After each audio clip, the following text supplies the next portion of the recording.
That's a deep question. It is, but this is what the show's all about. Controversial, but it is possible. Monetizing a blog it has different income streams. Yeah. That's going to take an okay blog to a really successful one. You've got to make a list.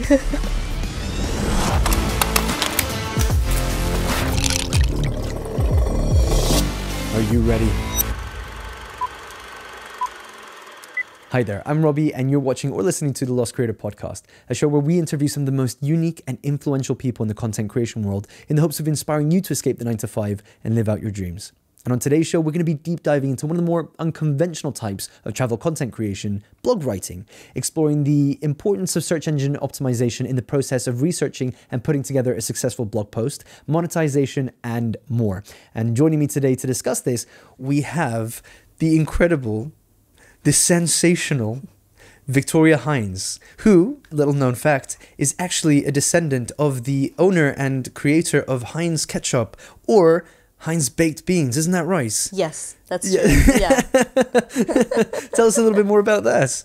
Well, I'm actually not related to the Heinz family. No relation Unfortunately, at all. we keep writing to them, but they keep ignoring us. No free beans, no free ketchup. No. So I had to find an actual job and started working online instead. Nice. And one of the jobs, actually, before we start, would you fancy having a drink? Can I offer you a drink?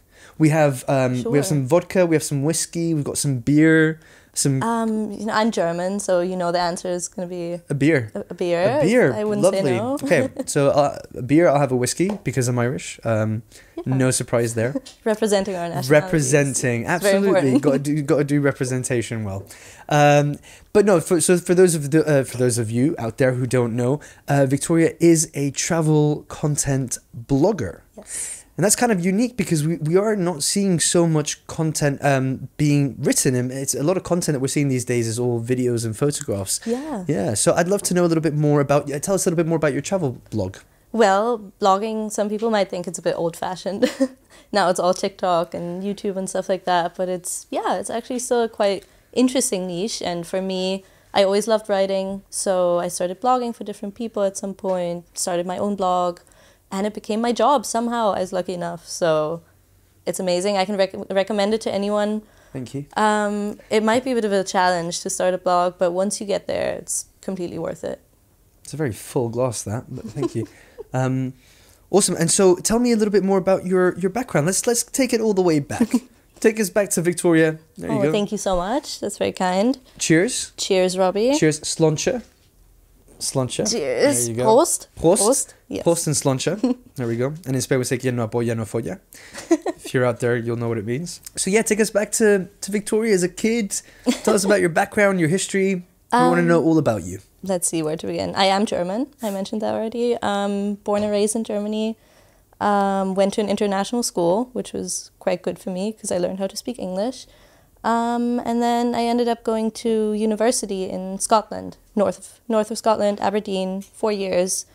Interesting place to spend 4 years. Yeah, a bit cold, I can imagine. A bit cold. Not everyone likes it, but the people that spend time in Aberdeen, they're big fans. Bit of a hidden secret. Yeah. Like, no one needs Edinburgh. It's actually a bit of a shithole. I think also for anyone sort of traveling outside of what they know to be their home. You grew up and lived in Germany until you left for university. Yes. And then went to university elsewhere. I think if you anywhere that is elsewhere is going to be nice, you're still going to like it, even if some other people don't like it. I went to Reading University, and I think a lot of people in Reading or from the UK that went there was, a lot of them had negative views on what Reading was like as a city. For me, to be in the UK away from what I had known was already magical. So it didn't matter. Yeah, Aberdeen's a big student town for European students, like from mainland Europe. Yeah. So everyone you meet there is like super excited to be there because you get to study abroad. Yeah. It's really fun. Yeah. But then the real Aberdonians, they're always a bit annoyed. They're like, well, and how did you fare with the accent? Oh, that was a challenge. Yeah. Yeah, that was very difficult. Like taxi drivers, bus drivers, people in a supermarket just can't understand them at all.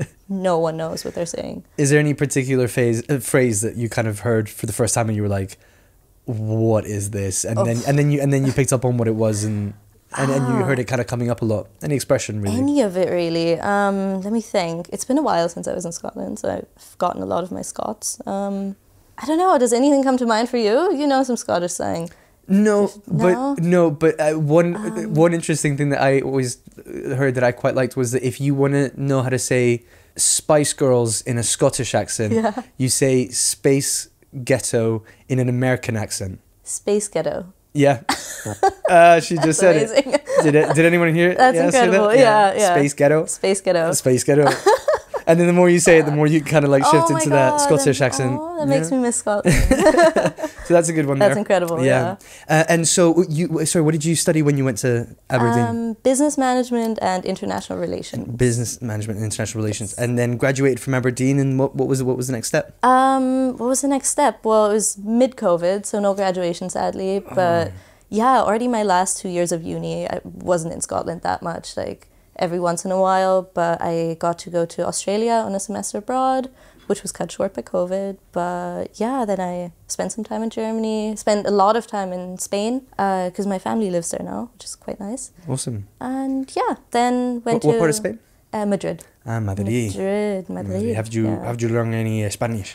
Yes, I'm working on my Spanish. It's embarrassingly bad still, but I can make it work. Work in progress. Huh? A work in progress. Yes, of course, yeah. Always working. If I'm not mistaken, you also spent some time in Lisbon. You lived in Lisbon for a short while? Yeah, not too long. Not too long. Yeah, a few weeks. How did you find Lisbon? Oh, it's beautiful. Amazing city. I'm so glad to hear. For those of you that don't know, I grew up and lived in Lisbon, so I have a special affinity. I didn't know that. No way. Oh, amazing city. Actually, we share a similar sort of track in terms of being born somewhere, living there until we left to the UK. Actually, well, you went to Scotland, I went to near London, but it was only when I was 18, and I lived in Portugal the entire time up until that point. Yeah, that's so cool. Yeah, and so if I'm not mistaken, it was during your time that you were in Australia where you kind of started to pick up a little bit of an interest in blog writing, if I'm not mistaken. Yes, yeah? I was actually in Australia twice, so it might get a bit confusing. I went to Australia straight after school when I was 19, and that was when I started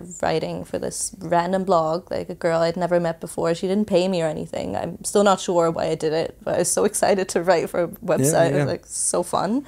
Never saw any money for it, but yeah, it was a lot of work, and it kind of pushed me into that direction, so I'm very grateful to her. Did you have any interest in writing when you were growing up? Because obviously like the course that you took isn't anything to do with like English literature, yeah, right? You know, it's like it's not anything to do with writing or common writing, something like that. You probably have to do a lot of writing in your degree regardless, but did you have any interest growing up in doing anything related to writing? Well, I was kind of a book child, so I was always reading. Bit of a bookworm? Yes. I was always the kid in the corner in school. The modern day Matilda. Reading. Yeah. Yeah, you can say that. But yeah, I was reading a lot. And that kind of, goes hand in hand with writing. I wrote some stuff, like personal stuff for myself maybe, but I never really saw it as a career. I just didn't think it was an option because it's kind of like being an artist. You're like, no one does that. That's quite difficult to do, right? Yeah, of course, of course. And so when did you start to see it become a bit more of an option? I don't know. I was kind of in Australia. Everyone always asks you for tips. Everyone, when you meet other backpackers, I mean, not only in Australia, everywhere, they're always like, "Oh, did you go here? Do you have any tips? Like, where did you stay? What can you do there? Is it worth going to this place?" So I kind of started seeing that travel blog aspect of it, where I'm like, I'm already giving all my friends all these tips. Why not get them out there in like one central location, so I don't have to text everyone the same thing, you know? Yeah, no, that's totally fair. You go somewhere and people come back, and then eventually when they decide that they're going to that place, they'll always message you and say anything you can recommend. And then you got to rattle your brain as well, and you got to think, oh, I went to this place or I went to that place, but to have it all in one place, and you'll be like, well, here's a link. Exactly. Yeah. So that kind of started out the travel blog, right? Yeah, I'd say so. So tell me a little bit more about the travel blog itself. Like, what's the link? Where can we find it? What's going to be on it? You know? It's called Guide Your Travel. You can find it at guideyourtravel.com. Very neutral. Very, I don't know. Lots of travel blogs are like Victoria's travel or like Victoria's journey, whatever. And I kind of wanted to keep my name out of it, make it a bit more informative. Lots of people have like a travel blog that's more like a diary, very personal, and I kind of try to steer away from that just because I personally don't read blogs like that much. So I'd like to provide information, keep it quite simple. And so you can find lots of travel articles, destination guides, my favorite thing to write about is like a things to do post. I think that's quite fun because when I go to a new place, I always Google like things to do in Bali or whatever. And yeah, it's definitely geared towards budget travelers because I'm a broke backpacker. So that's my audience, I would say. Yeah. Yeah. It's interesting that you want to keep your kept your name out of it. I wonder why was the choice behind that as well? Like obviously you mentioned that you didn't really connect with you when you were seeing it in other places, but do you feel like it had anything as well to do maybe with a search engine optimization thing there? Or? Yeah, definitely. I mean, Guide Your Travel is very neutral, but it also gets confused with Get Your Guide quite a lot, which is a problem, but you know, you're going to have that anyway. But for SEO... not a terrible problem to have if people end up landing on your page there because of it. Yeah, it's an accident. But yeah. I did forget to ask, is it Victoria or is it Vicky or Vic or Toria? I have a very strong hatred for Vicky. Oh. I can't pinpoint it to anything, but it's just something that like the big old no. I can't do it. But Victoria, anything you want to do with my name, just not Vicky. Okay, cool. Thanks for letting me know, Vicky. I mean Victoria. Oh. No, cool. So then you started doing this travel vlog, travel blog, which was your own content. Yeah. And obviously to be able to keep traveling and to be able to keep exploring, to be able to keep writing even, there's got to be some level of monetization there. And I think, you know, it's one of those things where maybe I myself, I'm not that knowledgeable in the world of blogging. So I'd love to know a little bit more about, you know, if someone wanted to kind of get into blogging and be able to start making some sort of living out of it. At what point did you start seeing any sort of like, you know, monetization coming out of it? Any possibility to keep it growing as a business? Well, it takes some time. Like anything good in life, right? Blogging's an expensive hobby to have if you don't earn the money with it, and then it takes a long time to get anything back.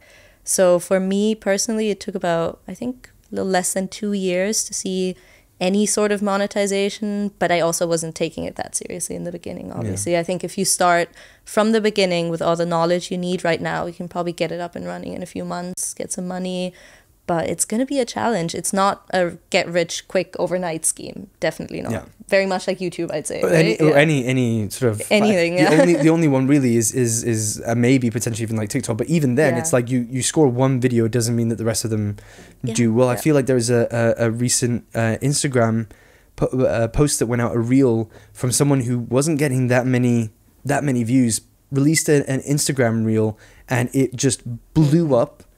And then after that, like the views still weren't there because it was just that one video that kind of did well. It had this like unique thing to it.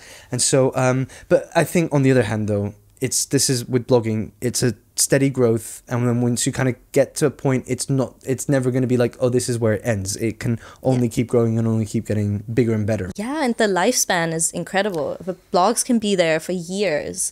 Whereas like a TikTok, a YouTube video, they have a short lifespan, like a few weeks, months, depends which platform you're on. But very interesting. Blogs, they just exist. Yeah. Yeah. And so how did you, as soon as you created your blog, what were your approaches to getting it out to a wider audience? Well, social media is free. That's the best way to start. Like promote your blog to your friends, family, and then kind of branch out. Obviously, you want followers, you want to kind of go viral, use TikTok, stuff like that. But that's a lot of work as well. So SEO, search engine optimization, is the only way to go with a blog. That's going to take an okay blog to a really successful one. And how did you approach SEO for your blog? It's a long process. You have to do keyword research. So you have to kind of go away from writing what you want to write about, but more what people want to read. Yeah. I think that's a very hard step for many bloggers because you want to tell people about all the exciting things you want to write about, but no one wants to read that maybe. And then that's just bad luck.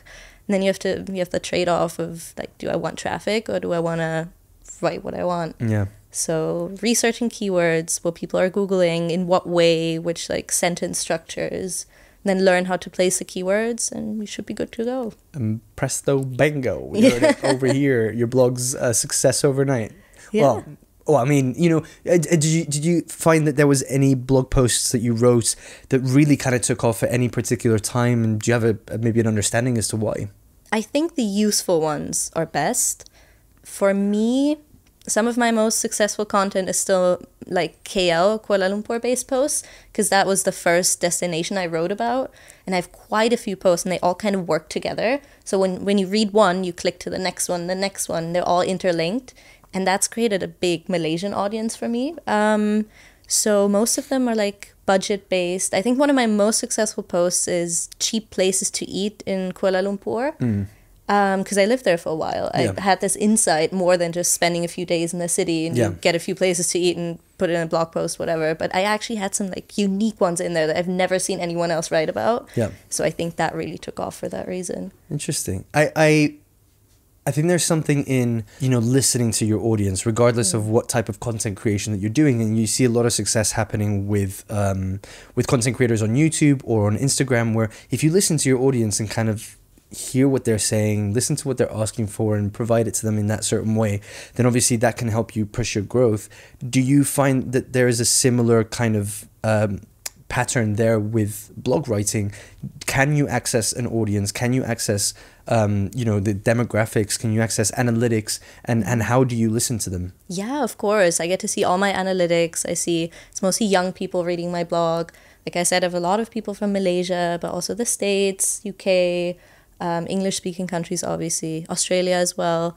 And then you see, like, I have young travelers following me. My posts are mostly budget-based. I'm thinking they might want to save money when they travel. And that's kind of the content that's been working for me. And then do you think there's ways, because you mentioned before that obviously what does well is the more researchable things, which is obviously taking a bit of a step back of what you might want to be writing. And Victoria, Vicky, Victoria, what would you like to be writing? That's a deep question. It is, but this is what the show's all about. I wish I knew the answer. I've been trying to find that out. I do love travel content. I just think it's so fun to write about. And even if you're writing about destinations you've maybe never been to yourself, it's kind of like this little trip you take and you research it and you have like all this random information in your mind now about a place you've never been to. So I love that aspect of it, or like going deep into a city that you go to, like more than going to a museum and like whatever, the beach. But you actually see a lot more of the city. So I love that about travel writing. Do I want to do it forever? I'm not sure. But I definitely like to stay in the niche for now. If it's working, right? Yeah, it's working. It's fun for me. So why change anything? Yeah. And then it might be interesting if at some point you're obviously starting to discover what that might be that you do want to kind of write more about, if it's outside of travel blogging, that you can maybe see if you can like weave it in and out of what you're already creating, and kind of see, obviously listening to your analytics, looking at your analytics, listening to your audience, if by the introduction of something that's a little bit new and a little bit different, but only like massaging it in, if you can actually start to build and work away from what it was that you were doing and maybe move into that thing of what you want to be doing, which you don't know what it is yet. Still finding that out. Bit soul searching. Oh yeah, we're in Bali, so. Yeah. Maybe do like the guest we had last week with Evie, do one of those silent retreats and see if you can. I should. Really like find that. That's a good idea. Ask yourself that internal thing. Obviously, again, we were talking about monetization. We want to know a little bit more about how it started happening for you and how you could maybe start expanding using the same skills that you're doing right now for people who, again, might want to be doing something similar to yourself. Yeah, so monetizing a blog it has different income streams. Yeah. You can't just do one. Like, it works most of the time. You have to do a few of them. So the first thing people think of is always ads, obviously. You think of a website, you're like, put some ads on there and make some money. It's not that simple. You need an ad network. You need to kind of figure out the rates. Do you get paid when people click on the ad? Do you get paid when people look at the ad? That's always a big problem. Depends on your traffic and stuff like that. But it does increase quite a lot when your traffic goes up. That's one way to monetize a blog. Then affiliate links, one of my favorite things. You know that from YouTube, obviously. Yeah. So you get a link for a hotel booking website, put a place to stay in Bali post in there, put 10 affiliate links, people click on it, you get some commission. That's very good. And what else is there? Yeah, sponsored posts. That's also very fun. You get to partner with brands or hotels, airlines, stuff like that, and they place a blog post on your website or a link, and you get money for that. Yeah. So I think that's some of the biggest monetization things. And then if I'm not mistaken, Victoria, you've also do content writing for other people as well. Yes. Because you're still using that same skill. This is actually how I found out about the fact that you have spent at least a little bit of time in my hometown, in Lisbon. I have. But tell us a little bit more about writing for others, what that process is like, you know. I think people would be interested in knowing how it comes to like working with a client as a writer. Yeah, so at some point I started writing for other people, which is really, really fun because my own blog, like I said, it's budget travel, it's my niche. I write very detailed long posts and sometimes you're a bit tired of it, so you get to write for clients. Victoria's posts sometimes reach like in one post about somebody go like you've got long, like upwards of 20 sections to that blog. Yeah, they're about 6K in words and more. Yeah, it's a lot of work. Yeah, it's good for Google. Go check it out. Yeah. Some good words in there. But yeah, so it's fun to write for clients because you get a completely different perspective. You get new topics, like new writing styles. It's just, for me, very, very fun. I love it. Yeah. And you get to give your clients like SEO optimized blog posts that rank well, that do well. They have no work at all. You can just click publish, or they can give me edits or stuff like that. Yeah, I love it. I'd like to hire a writer for my own blog as well, but so far it's just me. Very interesting. But I can't hire myself. So.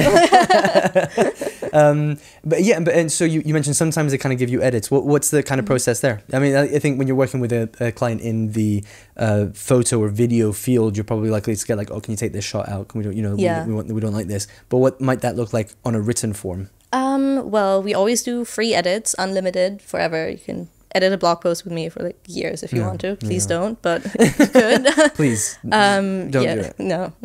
Just because I think that's the best way to go with written content. You want it to be absolutely perfect. I don't want anyone paying for something that they don't like love. Yeah. Most of the time, if I do get edits, it's small things. It's maybe like, oh, this paragraph doesn't really add any value. Maybe take it out, or could you rewrite this in like a different voice, or oh, I found this new keyword. Could you please put it in? Something like that, I'd say. Yeah, really cool. Yeah. So Victoria, circling back to your own blog, I'd love to know a little bit of what a production timeline on one of your blog looks like between coming up with a concept, planning for that concept, executing the concept, and delivering the concept. Okay, it's a long process. It's a long process. Yeah, I mean, first you pick a destination. You know, oh, I'm going to Lisbon next month. I'm going to blog about it. So then you ideally start doing keyword research. You're like, what are people Googling about Lisbon right now? Because you don't want to write a... I love that you're using Lisbon as an example. Yeah, I know. So it might make you feel like home. Takes me home. Aww. Thank you. Yeah, so maybe people don't want to know about things to do in Lisbon. Maybe they're really interested in like co-working spaces, or, I don't know, best day trips or best restaurants, something like that. Then you've got a few keyword ideas. You go to Lisbon. Then when you say so like keyword research, what's the approach there? Are you going on Google literally and you're putting Lisbon and then seeing what comes up, or you? Sometimes, yeah, but you've got tools. You've got tools. Keyword research tools, yeah, much easier. Yeah. Just tells you raw numbers. Like that's a good keyword. There we go. What kind of tools might these be? Just for people who might not be familiar with them. Well, Key Search is a very affordable one. It's quite nice. Pretty accessible because they can get very, very expensive. Okay. Then you've got SEMrush, RFs, I don't know what else. Uber Suggest, some good tools. If any of you guys are out there and you're listening to this, feel free to sponsor our episode. Yes. Please get me a membership because it's super expensive. My bank account's crying. But yeah, you can just Google stuff as well. That does work to some extent, but you just won't see the numbers. You won't see the numbers, of course. So your keyword research. Yeah. And then we move on to? Then you've kind of got a rough idea of your topics. You're like, okay, I want to write things to do posts about Lisbon. And then you go to Lisbon. You've got your list of places you want to go. So you've got like, you're the Lisbon connoisseur. Yeah. Like what was there? The Timeout Market. Timeout Markets. You've got Praça do Comércio, which is like the big square. Yes. You've got the Elevador de Santa Justa, which is like the elevator that was designed and built by Gustav Eiffel, the guy who designed the Eiffel Tower. There. Great view of Lisbon, and probably one of the more cheap and accessible ones as well. Bairro Alto, great nightlife. However, this isn't a travel guide for Lisbon, so we don't have to spend too much time on it, but you will get the gist. All right, so you've got your list of places and you go there, find out information, like maybe stuff you wouldn't be able to find online, like changed opening hours, or like, it's really busy around noon, or, the sunset's really beautiful from here. Yeah. Find like inside tips and take pictures. You need those photos. Yeah. A blog post only lives with good pictures. Yeah. You don't want any stock photos. Like just emergency. No, of course. Emergency, you take a stock photo, but you want your own. Yeah. So big part of it is photography, because you can't write a post without any pictures. Have you ever put photos into your blog that have you in them? Yeah. I do that. Yeah. Majority of the time. Yeah, I usually like recycle my Instagram content, kind of put that in there. Yeah. Just good, because it gives you that first hand. Yeah, I mean, it's not going to be a selfie or anything. It's going to be me walking into the distance on a beach, like this kind of stuff you'd find on Instagram. Exactly. Yeah, it's just a horizontal Instagram photo. Okay. Yeah. What comes next? Now you've got all the content you need. You've got your keywords, your facts in your mind, and your pictures. So you need to sit down, come up with an outline, start writing. And then publish. And then put in the pictures, format everything. Then you run like keyword tools to see where the keywords are they placed correctly? Should they be in there more or less? Then you make like social media graphics for it so you can promote it on social media, stuff like that. Then you publish. Yes. Publish.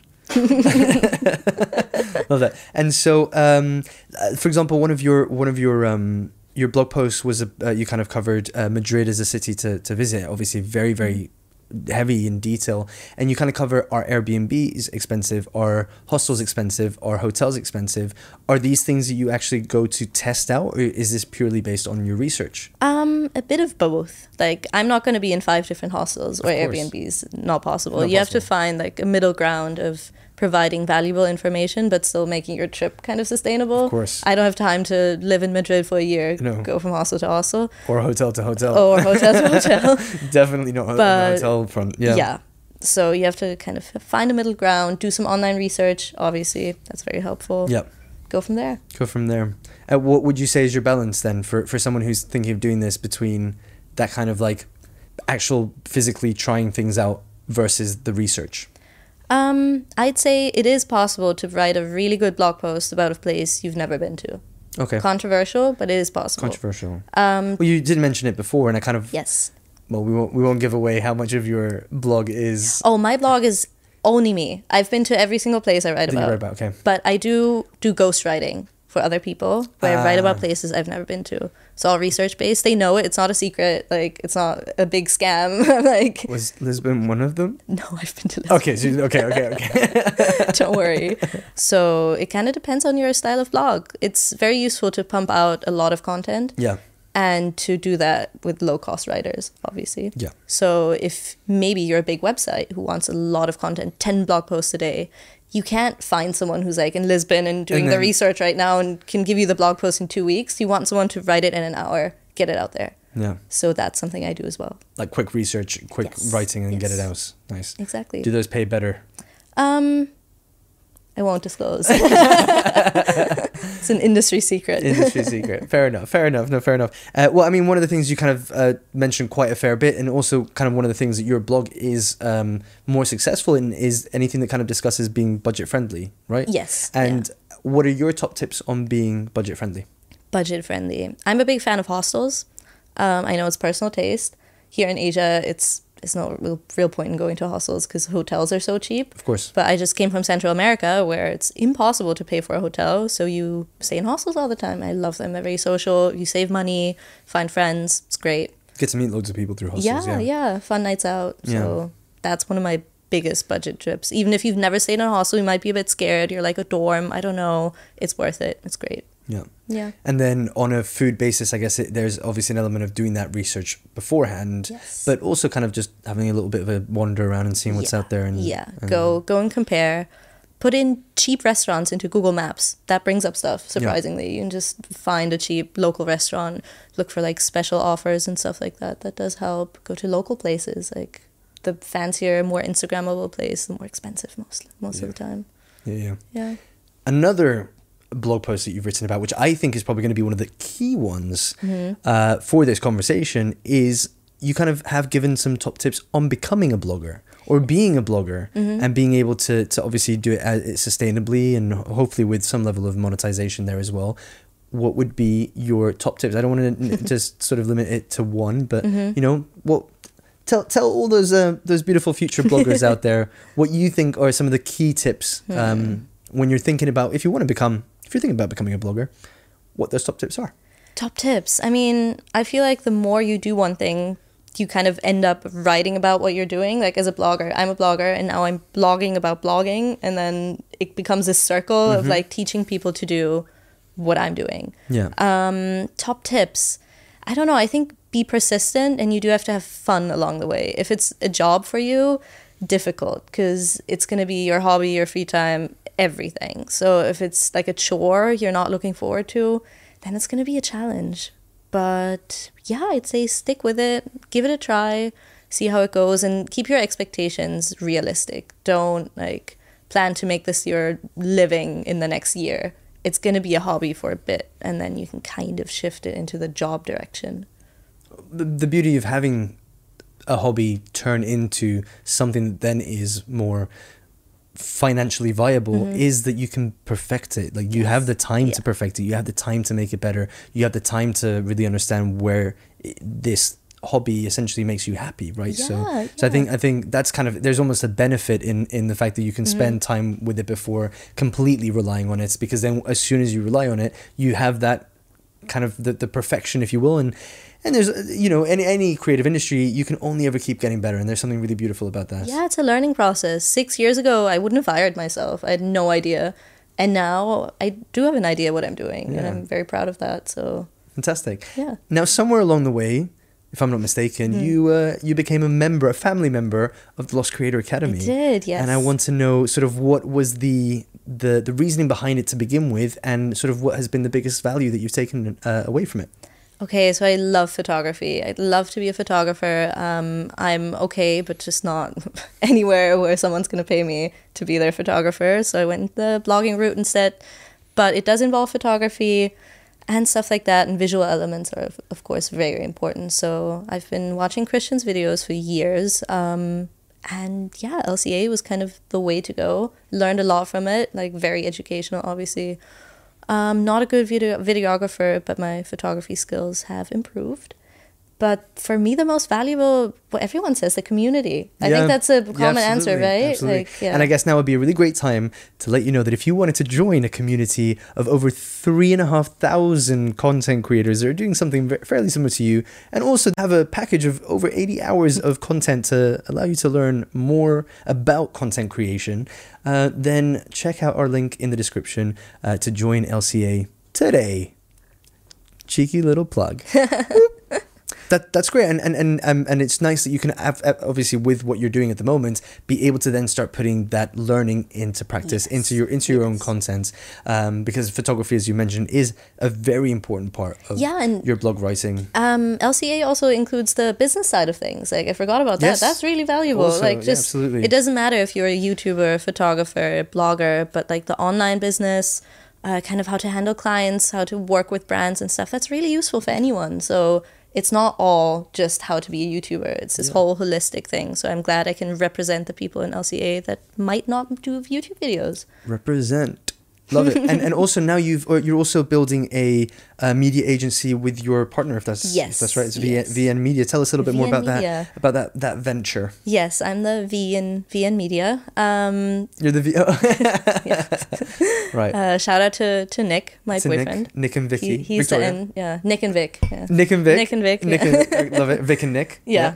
We kind of, he writes too, and we kind of found our roles where he takes care of all the financial stuff, like lots of the admin, like client outreach, talking to people. He's really good at that. And he's a writer as well. I'm kind of going more into the editor role. We've hired writers now. We've got people working for us. And we just decided to start a company together, to make it official and put Guide Your Travel under that as well. So it's all under one big name, VN Media. Beautiful. Yeah, many good things to come. Diversify your income. Yes. I mean, got to divide. Oh yeah. Yeah, got to diversify. But congratulations. Now, thank you. Before we wrap things up, we actually prepared a little game for you. I'm very excited. You're very excited. I've been looking forward to this the whole time. Yeah. This is, I mean, we did mention that there was going to be a little bit of some sort of game trivia or whatever happening towards the end of our chat, and so we prepared a little bit of something special, and it's actually especially just for you. Oh my god. Yes, I know. And do you know what? No, I can't make it. Headphones are plugged in. This is a little game that we prepared, and it's called blank your travel. That's the jingle. I love it. Thank you. It's great. Thank you so much. We've got a huge budget for jingles, so I can tell. That's blank your travel. And basically, one of the things that you do quite sort of often in your blog is that you give us a sort of a listicle. Yes. Love a good listicle. I love a good listicle. Performs very well in the search engines. And so you provide a lot of listicle style content. So the game that we prepared for you is we want to put your knowledge to the test of your own blog posts that you've written. Oh God, no. Yes.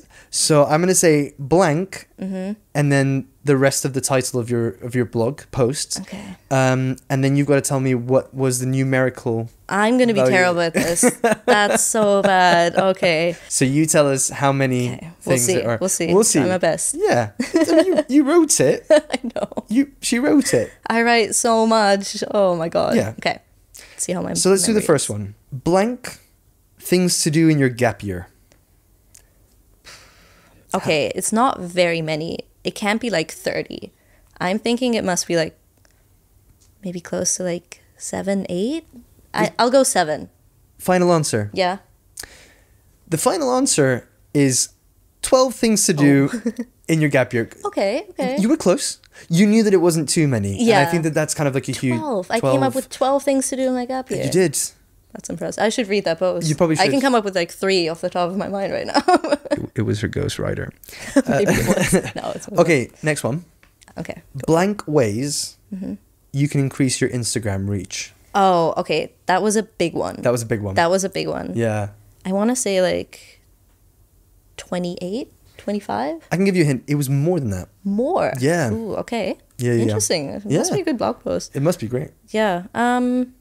35. Final answer? Yeah. 44 ways you can increase your Instagram 44. reach. Yeah, 44. That's crazy. That is crazy. You wrote it. Yeah, I did. Yeah. Kudos to you. Not bad. I'm very impressed with myself. I'm impressed with you. Sounds as well. like a lot of research on my part. So. Yes. Next one. You're doing a great job, by the Okay. way. You really know your blog. Blank small travel bloggers you need to follow. Oh, that's one of my favorite posts. Oh, yeah. then you should really know the number. That was also a lot.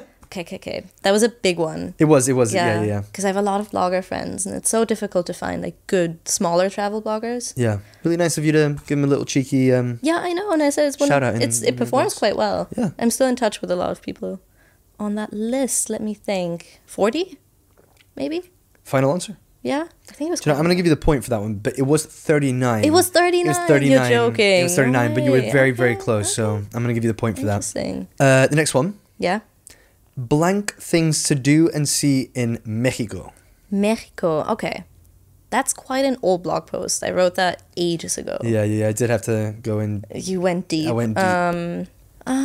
It's quite a general topic, so it must be a lot, right? But since it was so long ago, I remember writing that when I was still in uni. I didn't have that much information, I think. Let me think. Like 25, maybe? Less? Slightly. Slightly less. Okay, that makes it sound like it might be a lot less. 15? More. More? Give you a hint. It is an odd number. An odd number. 17. Final answer? Yeah. It's 19. It was 19 things to do and see in Mexico. I think that was a collaboration post with someone, if I remember correctly. Like they wrote half, you wrote the other half? I think someone wrote bits for that. Okay. Yeah, to help me out. I'm pretty sure. I should read it again. You probably should. Yeah, I should. Because there's 19 things there. 19 things, yeah. Now, this one is going to be really putting you to the test. Okay. It is the last one, but it's a hefty one. I'm scared. You wrote about 9 steps to set up the perfect itinerary. Oh, yeah, I did. Oh, yeah. Yes, you did. Okay, now I want to know. Ooh, Now I want to know. grilling me now, yeah. What are the 9 steps? What are the 9 steps of joking? Okay. The 9 steps to set up the perfect itinerary. Okay. You have to... Number 1. Let me think how I must have phrased that. Because in my mind, you pick a destination, obviously. Number 1, pick your destination. Yeah, Absolutely okay. correct. Okay, Number good. 2. Like the time frame, maybe? You've got to decide your time frame. That is correct. Number 3. Okay, this is going well. Yeah. Okay, we've got the destination time frame. Are we thinking about like who we're taking with us? Like No. no, like how many people, something No. like that? No, Still no. No? But you're in the kind of right direction. Okay, what is it? Tell me. No, you're so close. Uh, Number 3, consider where you're staying. okay, where we're staying. Where we're staying.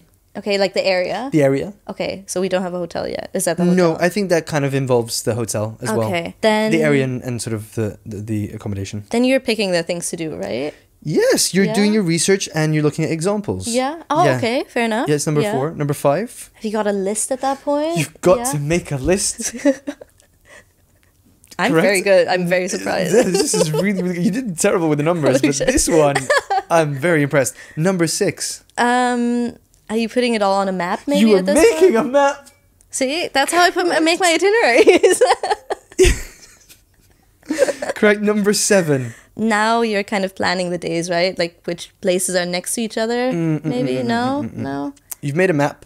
Got a map. Let me talk you through this. Okay. The 9 steps to set up the perfect itinerary. Mm-hmm. You're picking your destination. You're deciding your time frame. You're considering where you're staying. Mm-hmm. You're then doing the research and looking at examples.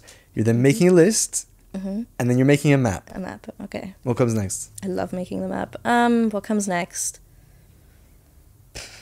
In a way, Yeah. it kind of has something to do with a map. Okay, so you're looking at the map and like places that are close together. Maybe I've said that before. I really want to say that. No. Think about how you'd move around a map. Okay, how do you get around? Yeah. Yeah. Okay. Okay. Looking Good at one. looking Good at one. transport. Looking at That is transport. important. That's very important. How, Yeah. how are you going to get from A to B? Number 8. Do you start planning your days? Like, do you allocate like important attractions today? Setting priorities. Okay. Okay. that And kinda number 9. counts. Number 9. There's one more. I'll give you a hint. Yeah. It's in the title. The itineraries. Complete. Make the itinerary. Yeah. Plan your itinerary. Okay, There it is. There you have it. Oof, very Ladies stressful. and gentlemen, Oh my and God. anyone who doesn't consider themselves either of those, because you're always welcome here.